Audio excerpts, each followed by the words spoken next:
was rather quiet. Many of the Class 1A students were just relaxing on one of the few days off they had. School and training were quite demanding on the young teenagers.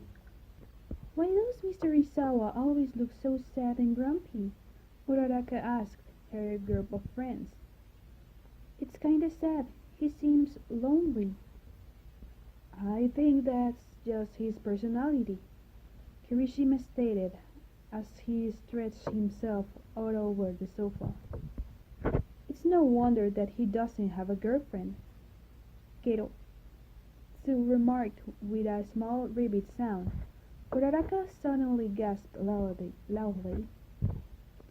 "I have an idea!" she exclaimed as she bounced up her seat in the dorm commons room. "Let's get Mr. Aizawa a girlfriend." "That sounds like a great idea!" Ashido backed up her friend with just as much happiness. "I don't know if that's such a good idea," Midoriya wavered. "His personal life doesn't seem to be any of our business," Todoroki reminded the group. "He does so much for us," Uraraka protested, "and we haven't done anything in return." "Yeah, we owe him," Ashido said. "Come on." "Hey, what's the worst that could happen?" Kaminari said with a shrug. "Excuse me, miss, your name?" "You heard Uraraka called you from as you were exiting the UA school building. You paused your walking to give her your full attention." "That's my name, all right," you told the young girl with a bright smile. "I could use your help with better understanding my quirk?" Uraraka stayed a little nervously. You tilted your head slightly. "Oh, you wanna go to a specialist for something like that?" you said, knowing that they didn't cover much about quirks in nursing school. "Please?" Uraraka pleaded. You looked at her for a moment before signing. How could you say no to that face? "All right," you caved, but didn't get to finish your sentence. "Great, meet me at the coffee shop on Fifth Avenue in an hour," Uraraka shared very enthusiastically. "Okay," you agreed. Two swept up in her excitement to do anything but that. Uraraka ran off to join a group of her friends. You arrived home soon and looked at the time. You figured you had enough time to eat something and get ready as well. You simply changed out of your scrums, knowing there wasn't a need to dress too nicely. You entered the coffee shop and found the short brown-haired girl already there waiting for you. She looked like she was about to bounce off the chair she was sitting in. "I hope you didn't have to wait too long," you said with a smile as you sat down across from her. "No, not at all," Uraraka said with a wave of her hand. "But I do have to use the ladies' room, so be right back." Uraraka dashed off and you sat alone at the table near the front of the rather small coffee shop. You decided to order something to drink, and when you finally got your favorite drink, you saw two familiar people enter the building. "Miss, your name?" Midoriya said as he approached your table. He looked a little nervous, but at the time, giddy with excitement. You smiled and waved at Midoriya, as well as the man who accompanied him. By the looks of unwilling, your co-worker Shota Aizawa was with his young student. His long messy black hair fell loosely around his head. Aizawa's tired onyx-colored eyes soon met yours, and your smile had shrunken slightly under his tired gaze. "What are you two doing here?" you asked with a small giggle due to coincidence of the situation. Well, Midoriya stuttered over his words. It's a little embarrassing, Mr. Isawa, sir. Why don't you sit with your name? I'll be back in a second. Teenagers are certainly odd, aren't they? You asked, trying to keep the atmosphere light and easy going. That's one way to put it. Aizawa said in his usual uninterested tone.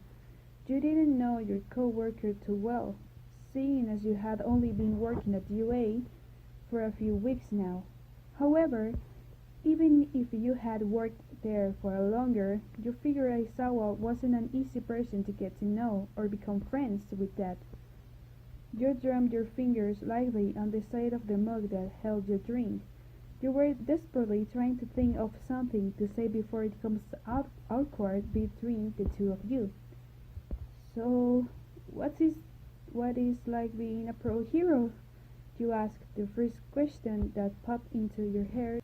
You asked the first question that popped into your head. You chuckled half of the awkwardness and half of the pity.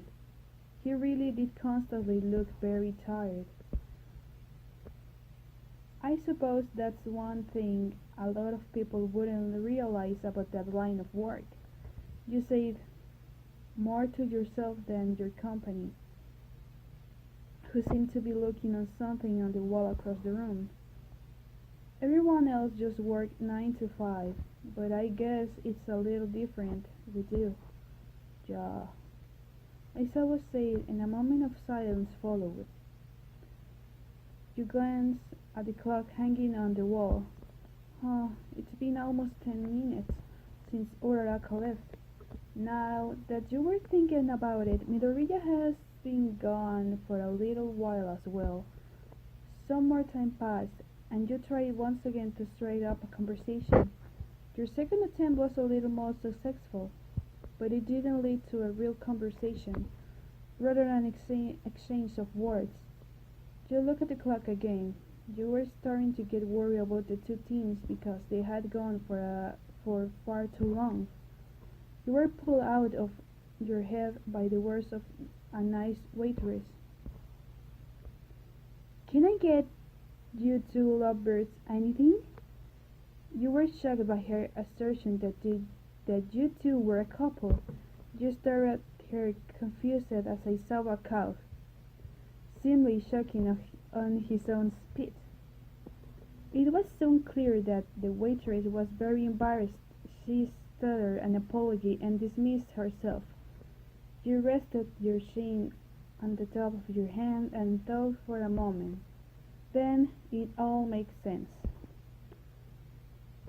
This is this is a setup, you said as you start to laugh. What? Aizawa asked, confused as to what you Aizawa asked, confused as to what you mean. You know, like a couple of friends trying to get their other friends to date. You explained, suddenly your cheeks feeling a little warm. Oh, Aizawa said, scratching the back of his neck lightly. I honestly didn't think they were capable of doing something like this behind my back. Sounds like you underestimated them, you said playfully as you took a brief sip of your drink.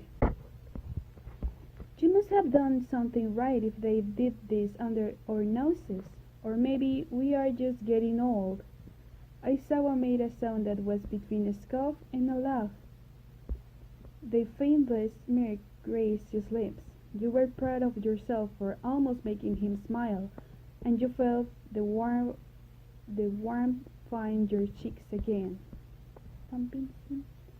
You somehow managed to convince him to stay with you for the evening.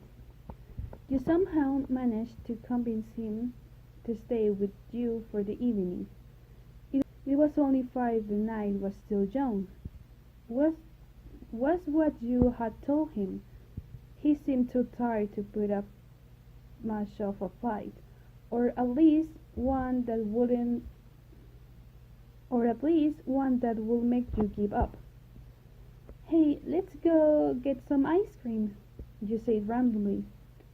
What? Aizawa asked, thrown astray by the sudden change in conversation topic. There's a cart across the street in that park. I'll pay, you said as you sprung from your seat. Come on. You pulled on his sleeve slightly, and he rose to his feet. You continued to pull on his arm until you were across the street and blinked to ice cream cone. The two of you began to walk down the street while enjoying your cold treats. Your hand had lost its place on his arm and was now by your side as you walked. No, the correct answer is Norwegian forest cat, but I will allow it, you said with confidence as you continued to tread the sidewalk. You said objectively the best cat breed, and I told you. Aizawa stated, challenging your position on the topic.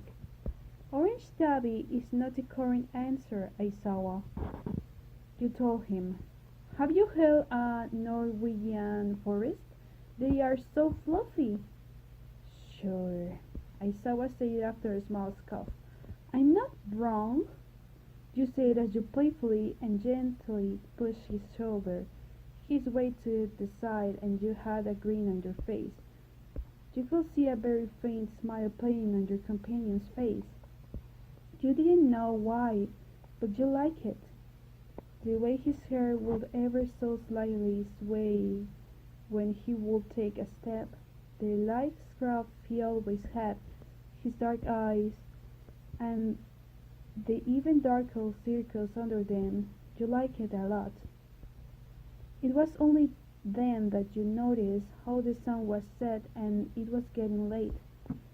It's late. I shall probably head home, you sighed. Do you want me to walk you home? Aizawa asked. Yeah, that'll be. You nodded your head and paused when a smile chuckle bubbled up in your throat. That'd be nice. And so you started on the path to your apartment building. It wasn't a very long walk, but you enjoyed your conversation. After the initial awkwardness faded out, you found it really easy to talk to him.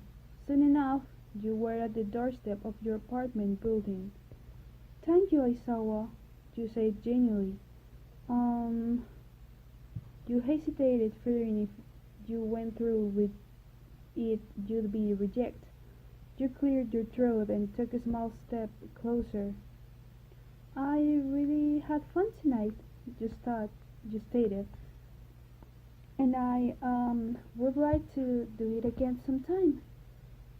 I like that, Aizawa said.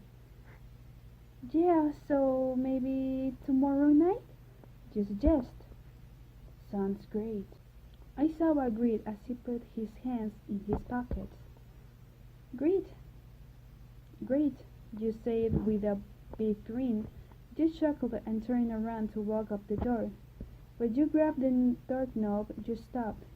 You felt a you felt a surge of confidence and turned right around. You ran up to Aizawa and put your hand in his shoulder, kissed his cheek gently, and felt a warm blush spread over your face. See you tomorrow. See you tomorrow, he smiled. And that's all, folks. I hope you enjoyed it. This is my first video ever, so I appreciate every like, comment, and subscription you may have to me for me.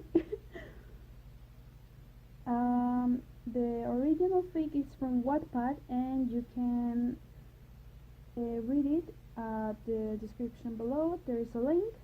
So I'm so nervous, so I'm so sorry.